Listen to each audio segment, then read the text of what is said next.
রাস্তায় নামাজ পড়ছিল, পুলিশ ধরে ধরে তাদের তুলে দিচ্ছে। এটা অস্ট্রেলিয়ার ঘটনা। অস্ট্রেলিয়ার পুলিশ রাস্তায় নামাজ পড়তে দেবে না বলে তুলে দিচ্ছে। আপনারা যেমন আমার ভাববেন না অস্ট্রেলিয়াতেও বিজেপি সরকার আছে, অস্ট্রেলিয়াতেও শুভেন্দু অধিকারী মুখ্যমন্ত্রী আছেন, যেন ভাববেন না আবার। আপনারা সবকিছুতেই তো বিজেপি জুজু দেখেন, সেই জন্য বলে দিচ্ছি আগে থেকে। এটা অস্ট্রেলিয়ার পুলিশ রাস্তায় নামাজ পড়ছিল, সেই জন্য অস্ট্রেলিয়ার পুলিশ তাদের রাস্তা থেকে এইভাবে ধরে ধরে ধরে ধরে তুলে দিচ্ছে।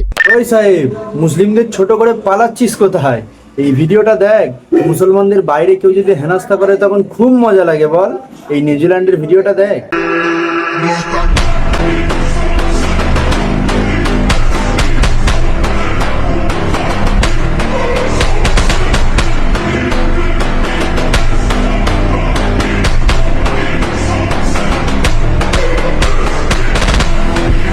নিউজিল্যান্ডে ওম পতাকা ছেড়া হচ্ছে এবং সেখানে বলা হচ্ছে যে হিন্দুদের দেবদেবী পুজো চলবে না, এখানে পুজো পাঠ চলবে না। আমি হিন্দু ধর্মকে ছোট করার জন্য এই ভিডিওটা দেখাইনি, কিন্তু যেসব দেশে এইসব ঘটনাগুলো ঘটছে সেসব দেশ হচ্ছে খ্রিস্টানের দেশ।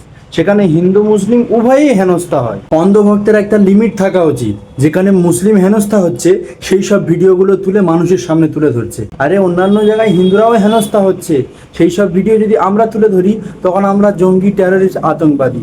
বাহ রে অন্ধভক্ত বাহ! এরকম দোগলাগিরি কোথা থেকে শিখেছিস তোরা? জানি তোরা বিজেপির পাঁচাটা কুত্তা মাল, তা বলে এত চাঁটা? আরে অন্ধভক্ত, এখন তোদেরকে একটা সাজেস্ট করছি, শোন। তোরা এখন গোমাতার মুদকে না খেয়ে একটু চোখে মাখ, যদি এইসব ভিডিওগুলো তোদের সামনে আসে। কতদিন আর মুসলমানদের নামে এরকম উল্টোপাল্টা কথা বলবি? এবার তো অন্তত একটু শুধরে যা।